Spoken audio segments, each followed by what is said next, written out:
Welcome everybody, and thank you for joining Media Revolution as we launch and demonstrate our disinformation toolkit called CAPE. I will share my screen quickly and take us through a very quick walkthrough of the CAPE toolkit, which we're going to demonstrate in this call. So don't worry, you don't have to take this all in now. This is just a quick overview and we'll get into the detail shortly.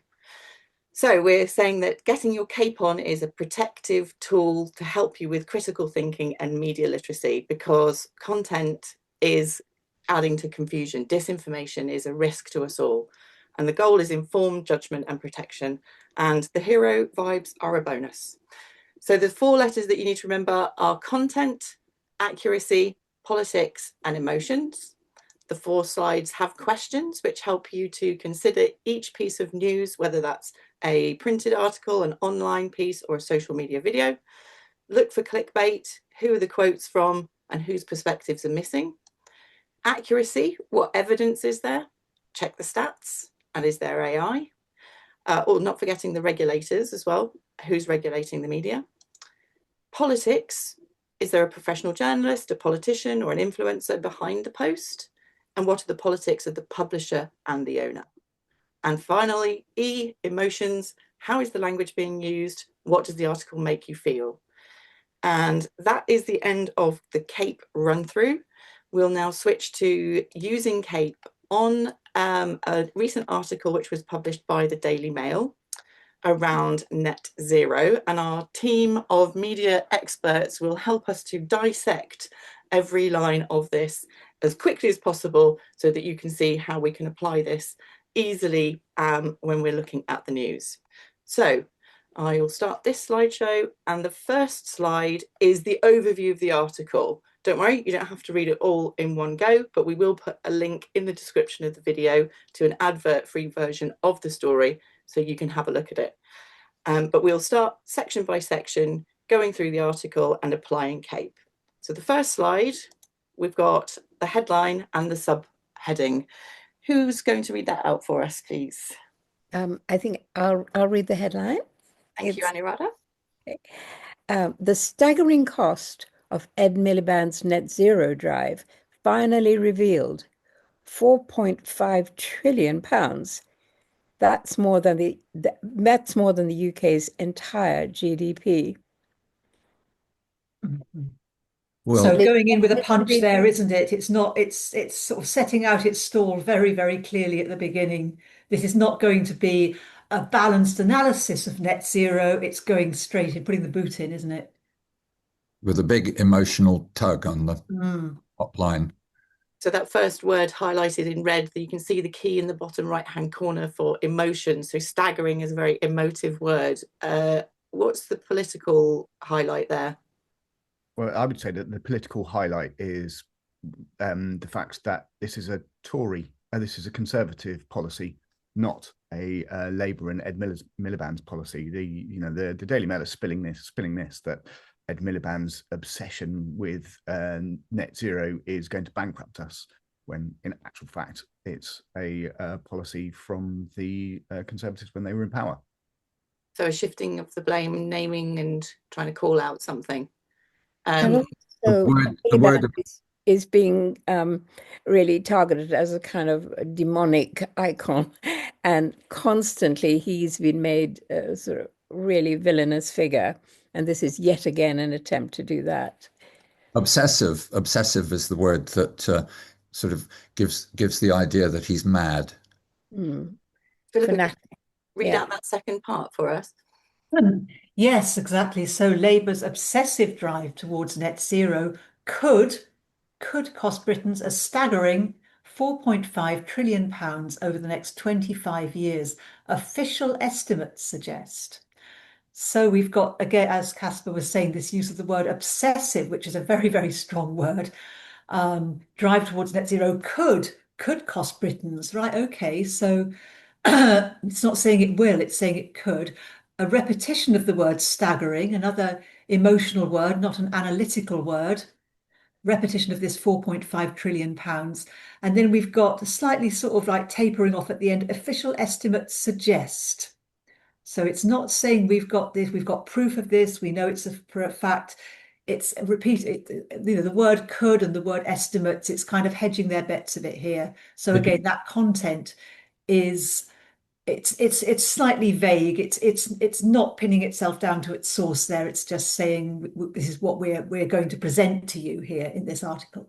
Its source is inevitably the IEA. Aha, yes. So if you dig down just a little bit, you see that it's the Tufton vampires that are estimating for us. Very And the nice. word could is a weasel word. The article is filled with words that are again very vague, don't commit to anything, don't pin anything down. It's just planting a seed. Excellent. Okay, thanks, folks. Let's get into the accuracy, I think, on the next slide. We're getting into the details a little bit here. Who's going to read this out for us? Is that you, Caspar? Yeah, I'm happy to read this one out. Yeah, critics said that the extraordinary mounting costs of measures such as wind farms, solar panels, green heating systems, and upgrades to roads and railways are significantly higher than previously forecast and could bankrupt the economy. The figures quietly published last month by the National Energy Systems Operator, NESO, a government quango responsible for Britain's energy systems, includes an estimated 585 billion to be forked out by ordinary households to pay for the move away from energy guzzling boilers towards eco-friendly heat pumps. And so what's going on in here?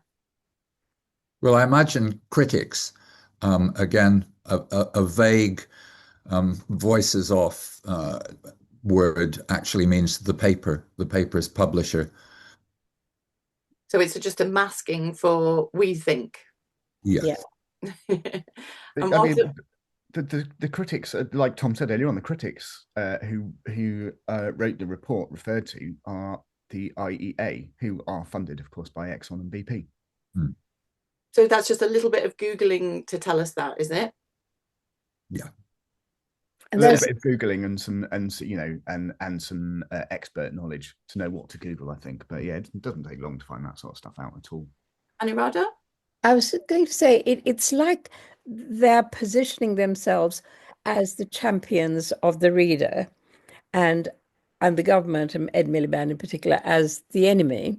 So they're very matey. So words like forked out by ordinary households. Forked out is a very much in the vernacular sort of friendly phrase, isn't it? It's not a formal journalistic language. So it's like we understand, forking out. It's the sort of thing any of us might say in an ordinary household, and quietly published. So those people over there being very sneaky, try to pull one over us, you and us, because we're on this side. We're the victims, and we're trying to champion you to stop you being victims of this wicked government. Stop us actually being bankrupt. So we've highlighted the word bankrupt here as well. Bankrupt, of course, has single inverted commas around it, which is a classic newspaper way of making something look like a quote that actually isn't. Fabulous. Okay, let's go on to the next slide. Who's taking this one? I think it's me. And new wind farms and electricity pylons across the country would cost 1 trillion. It estimates while switching to electric vehicles and building more charging stations could add further costs of up to 2.6 trillion. In total, NESO estimates Britain will need to spend 182 billion a year to reach its targets by 2050.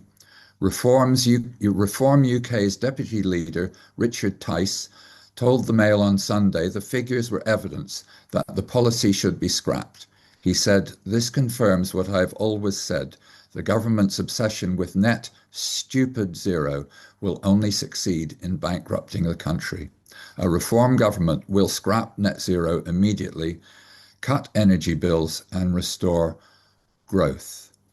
Lots in there. What's going on? Well, estimates again is a very vague weasel word.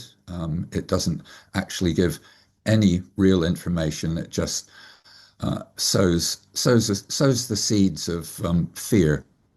And again, could is that same weasel word. It could, but it might not.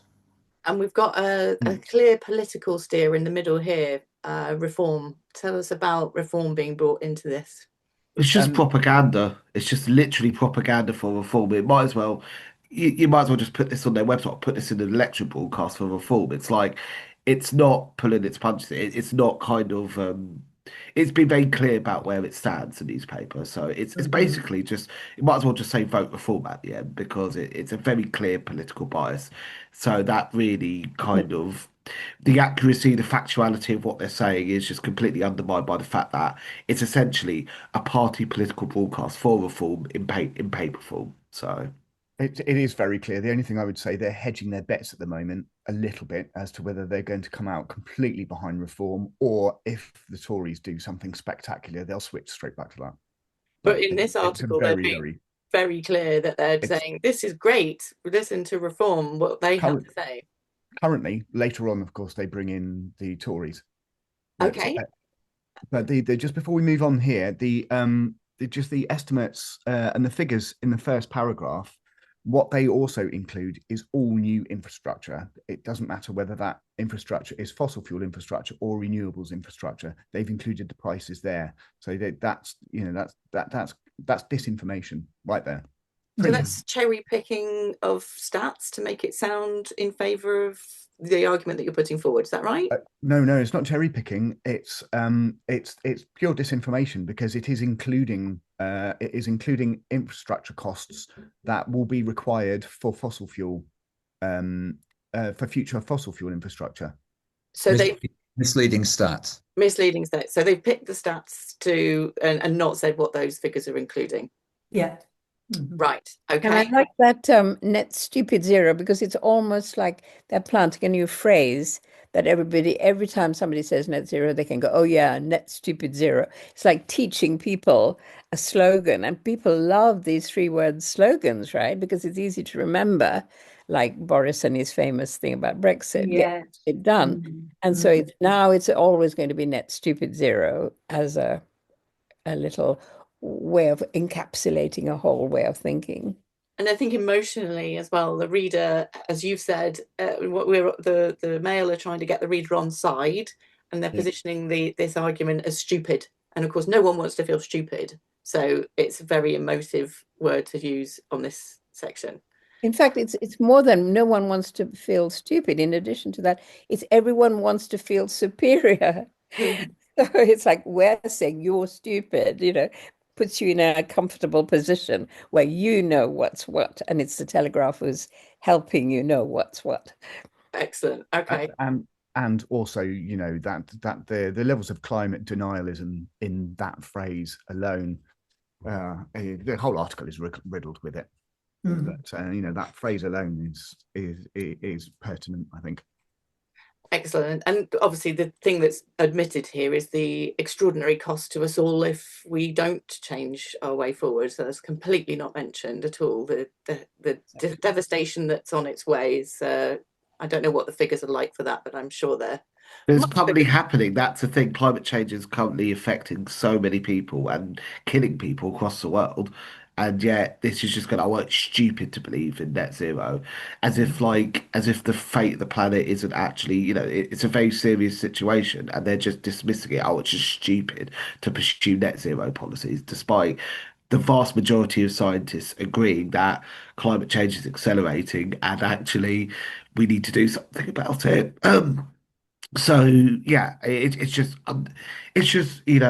basically the seriousness of the situation. It's undermining that completely. brilliant.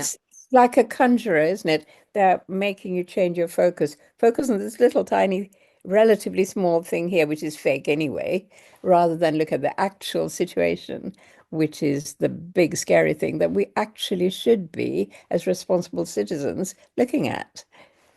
And which a lot of the media and their mates are responsible for in the first place. Yeah. They've totally changed their angle on this, haven't they? They now say yes, of course, climate change, climate and nature destruction, climate and nature crisis are a thing, and but we can't deal with it like this. Kick the can down the road. Kick the can down the road. Okay, we'll move on from this slide next to what I think is a fantastic image, a fantastic demonstration of image selection. Lee, do you want to just read us out the caption on this, please? Yeah, so the caption is, climate change and net zero. Secretary Ed Miliband, Labour's obsessive drive towards net zero could cost Britons a staggering 4.5 trillion over the next 25 years, official estimates suggest. So again, it's just repeating all that, misinformation, like with the content, the emotive words with like obsessive, and yeah, the political and also Labour's obsessive drive towards net zero. And the image of Miliband himself, he actually looks like he's very well. They want to portray him as mad or crazy or something because Obsessive. with the wide eyes, I mean, the image is very, it's right in your face, and it's just like he's telling you off basically. It's just so yeah, the image itself and the words with the image make Ed Miliband look complete. He looks like a crazy person basically. That's how they're trying to portray it. That from what I can see anyway. And how does this make us feel? What's the emotions? Who wants to come in on that? Well, as Lee was just saying, it's like he's telling you, and we don't want to be told. There's such a strong feeling, especially in the right wing and the right wing readers, that we don't want a nanny state. We want to think our own thoughts. Thank you very much. This is freedom of speech and freedom of thought, and the Labour lot are trying to crush that. Excellent. And Okay. doesn't he look wild with his wide-eyed fanaticism there? It would have been very easy to pick a completely different picture, but no, we looked for the one where he looks the complete, unhinged version of himself. Yeah. Let's go on to the next picture, which is, according to the caption, a large wind farm. Nesso estimates that new wind farms and electricity pylons across the country would cost £1 trillion. Well, in fact, they're calling it a large windmill farm, so they're deliberately misnaming it. Of course, it is a set of wind turbines, although it looks a hell of a lot bigger than any normal wind farm you'd see in this country. But calling them windmills deliberately makes it sound very sort of low tech and sort of behind and not very sort of productive or anything like that, as if it's going back to the Dark Ages or something. So I rather think than wind I turbines. naturally read wind farm, didn't I? I'm not sure Yeah. if I actually said the word mill because it seems so incongruous to say it. They've got you, Liz. The You got Daily Mail me. have got you. You got me.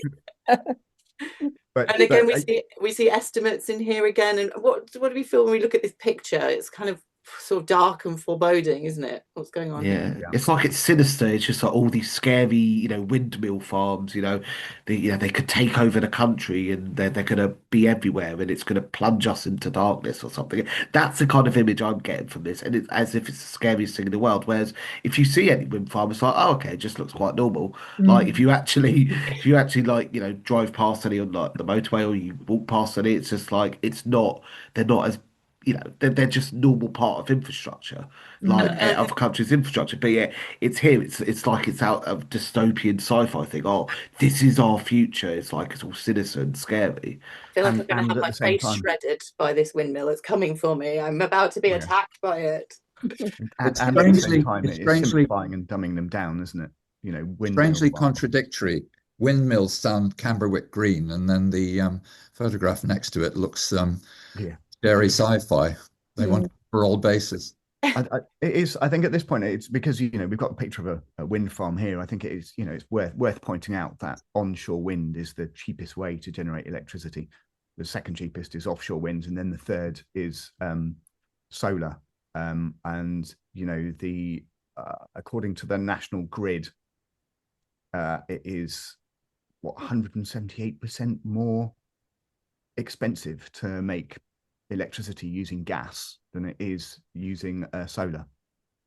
It's insane. So to give that figures, it's £41 per megawatt hour for windmills and £114 per megawatt hour for gas. So whether that it's an insane difference. But you can't let the facts get in the way of a good story, right? So Absolutely.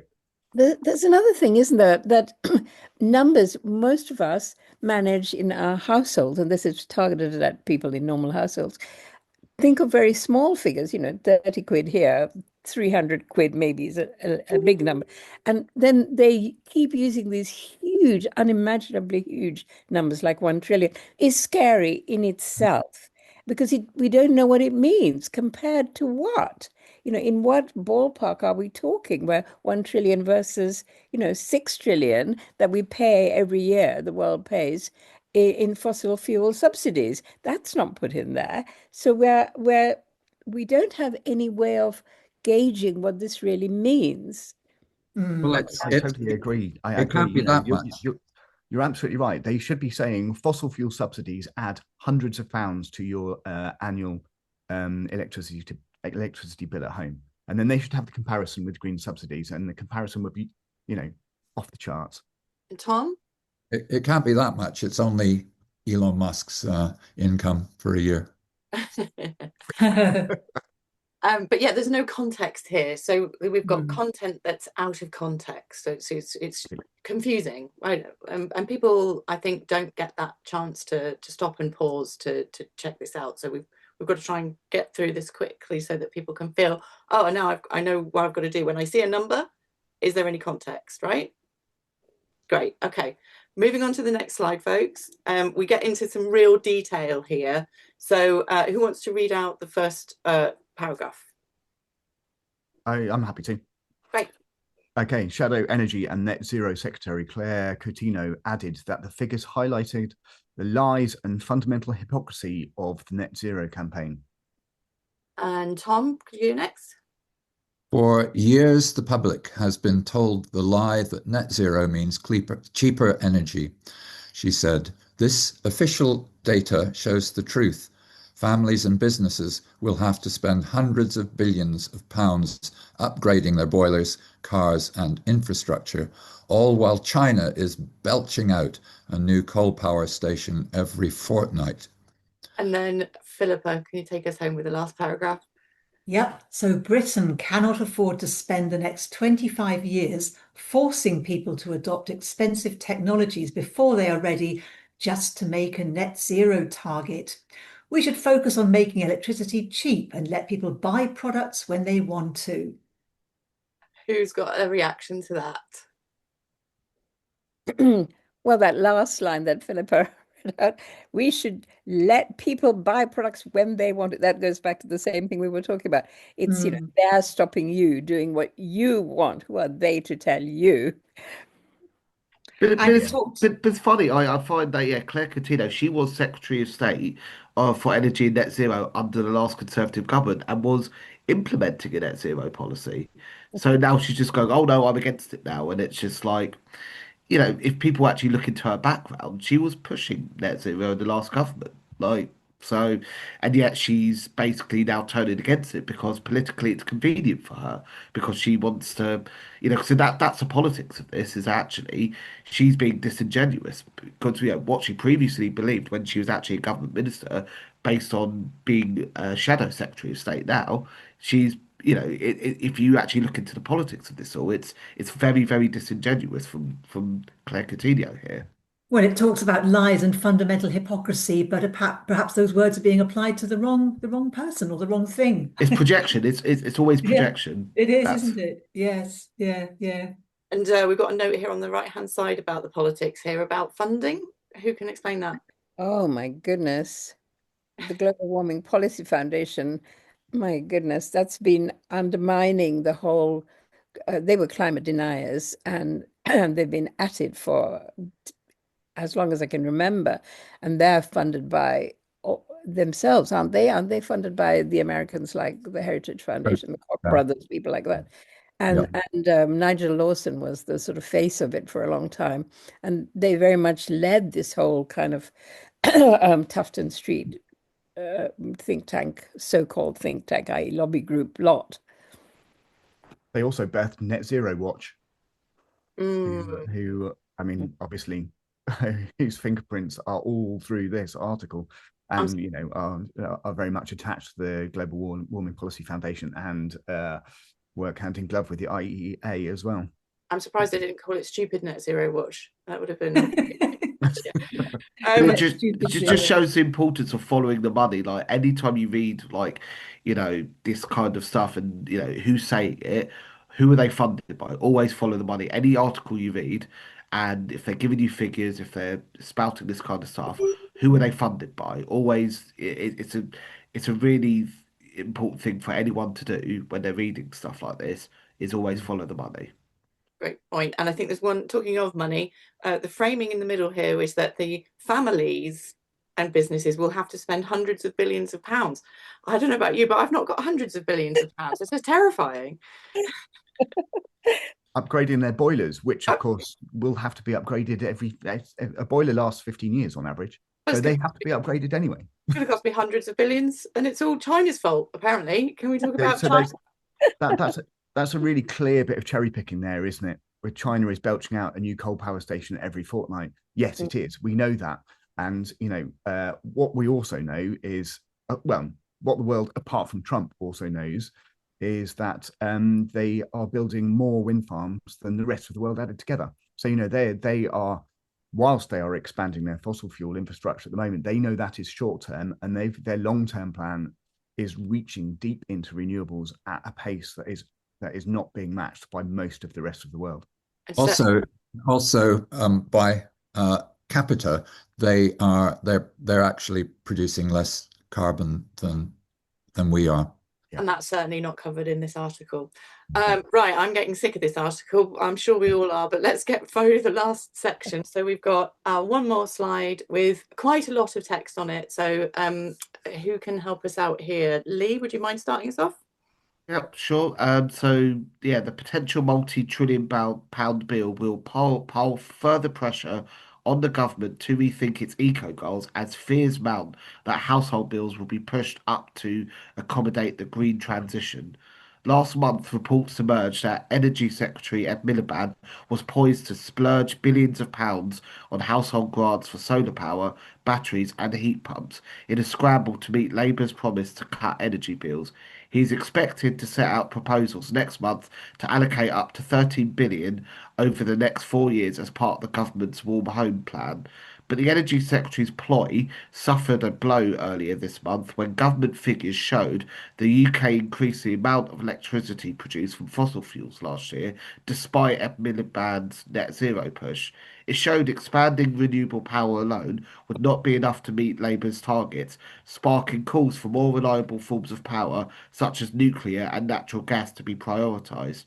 Previous estimates from the UK's fiscal watchdog, the Office for Budget Responsibility, suggested the move to net zero would cost more than 800 billion over the next 2 decades, with the public purse shelling out 30 billion a year.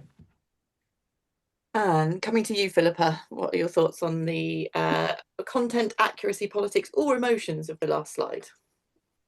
Well, the kind of overall message here, which is backed up by the language used, is to give the impression that Labour have somehow completely mismanaged their spending plan. They're kind of trying to cover it up. We've got all these words, splurge. We've got ploy, the Energy Secretary's ploy, as if it's a sort of devious thing that he's trying to do to cover up this mismanagement. The word scramble implies, sort of chaotic actions, sort of unplanned, sort of bit panicky. So then it's a ploy, and then it's giving the impression that Labour really don't know what they're doing with net stupid zero, that it's all been a bit of a mistake, and that they're trying to do some sort of cover up, and that the public are going to have to pay for it. Shelling out again, this sort of slangy everyday language, like forking out, the kind of language that you'd use. We're going to have to shell out this money to cover up, to compensate for Labour's mismanagement. Labour has been splurging. That's another emotive word, extravagance, uncontrolled spending rather than planned spending. And we've got fears mounting. Again, that's very vague. The fears are not really attributed to anyone, but it's the word fear that's an emotive word in itself, that people are going to be concerned about this, that Labour are doing something which is frightening. It's a fear that's actually been fomented deliberately by the paper itself. Yes, yes, yes. the weasel word warning on this page is off the charts, isn't it? Really. Okay, well, any final thoughts on this final slide? Anything we've missed? Are we complete? It was sort of tiring, isn't it? Yeah. I could just give a postscript that I complained about this article, and under the IPSO protocols on accuracy, and the response was, newspapers have the right to choose which pieces of information they publish, as long as it does not lead to a breach of the accuracy code. Well, that's a cherry picker's charter there. They finish with, the newspaper is not obliged to do a comparison of other cost pathways. As such, the publication was entitled to focus on the headline figure, and we did not identify sufficient grounds to investigate a possible breach of accuracy protocols. But the trouble is that, of course, this kind of inaccurate figures and these inaccurate claims are exactly the kind of thing that then do get picked up by columnists writing opinion pieces and people being interviewed on TV shows and GB News, of course, and they just get repeated out of context as if they are actual fact. And the Daily Mail knows this very, very well. Even Nesso actually complained that their figures were being misrepresented, but that didn't stop the article being reprinted elsewhere in the Times and so on. So, once it's out of the box, then you can't stop it. And that does lead to the question that you've just raised, that, who are the watchdogs and how many teeth does it have? Why do they not even use the powers they do have? They don't. Why do they not? Because they're marking their own homework, because IPSO are rogue within the system. They don't have the Royal Charter, and their complaints committee is just the editors of the very papers that are being complained about. Yeah, it's self-regulation. That's the thing. We were meant to have proper media regulation. Like, what happened to the Leveson inquiry? What happened to all these reforms that were meant to come in? But that's the thing, that it's the editors of the papers got to the politicians, and this thing, the kind of the yeah, between politicians and the media outlets, and the fact that a lot of politicians go into the media afterwards, or they come from the media, it's a one big, revolving door of special interests. And so this is why it's important for people like us to actually analyze this and hold them to account, because, that's the thing, the media hold the politicians to account, but who holds the media to account? Themselves, basically. And this is why it's important that we do stuff like this. Thanks, Lee, for The putting other that. thing I would say about this is, just very quickly at the end, is that we've done this as a group today. I can remember when I was growing up, my parents would say, don't go and read those red top rags, and now I find myself doing it all the time. And the in isolation, when you're reading them, it can weigh on your shoulders a little bit. Or quite a lot, depending upon what you're reading. But when you do it in a group setting like this, it is completely different, and it creates it's a far safer environment within which to analyze pieces like this, I think. And I think that's a really important thing that news clubs can deliver. Absolutely, yes. Yeah. If I could add to that, yes, this feeling of, you yourself can feel vulnerable. And especially since these are all trying to make you feel vulnerable and helpless and a victim, and and get you angry. So you're angry, but there's nowhere for your anger to go. You're just sitting with this as an angry, passive victim feeling put upon. And also part of that same way of operating is creating scapegoats. And so China becomes the scapegoat. The reality of what China is doing, the fact that their coal is peaking, all that, none of that is, and that if you're a very poor country with 1.4 billion people, you have to use the stuff you have, which China has tons of coal. You have to use that until the other things come on stream. So of course you have to, just like people here say, we have to use the oil contracts that we've signed up to. We can't just switch off overnight. Just in the same way, China can't switch off overnight, but they are switching off and changing the system as fast as they can. We don't get any of that. We just have this China as this big bogey character, a whole country, as a bogeyman kind of character, and to scare us some more, make us not do anything. Yeah, they've got to build the renewables infrastructure somehow, and Exactly. they're going to have to use fossil fuels to build that renewables infrastructure. The other thing that I think this article is doing, well, and the Daily Mail is doing, is this level of propaganda. We know in the UK, for example, that there is a huge a majority that supports net zero action, and that supports action that will reduce the impacts of our impacts on climate and nature. But propaganda like this makes us feel isolated and alone in that, and it turns what is a majority, because then we don't talk to other people about it, and we don't feel that there is a majority there. And so that it's suppressed in that way, which is, it's a very clever way that we know that's how propaganda works. Well, we do, because we're working in this field. A lot of people aren't aware of that. And I think this is what's so important when we look at an article like this. We can realize that there's so much repetition of disinformation that that's what's happening on a scale. And what we need to do is just take it slowly and in a group to see the truth and the accurate story behind this. And to recognize that we need each other and we need tools to help protect ourselves. There's a huge battle going on for regulation still. Lee, you mentioned Leveson still. There are campaign groups who are still working incredibly hard to improve press standards. But while that's happening, while that battle is still being taken, there is still disinformation being put out at this huge scale. So we need to do both. We need to improve the regulation, and we need to improve our protection and our media literacy. And how we do that in Media Revolution is via news clubs, which this tool is here to support. So thank you all so much for your input on this article assessment using the CAPE tool.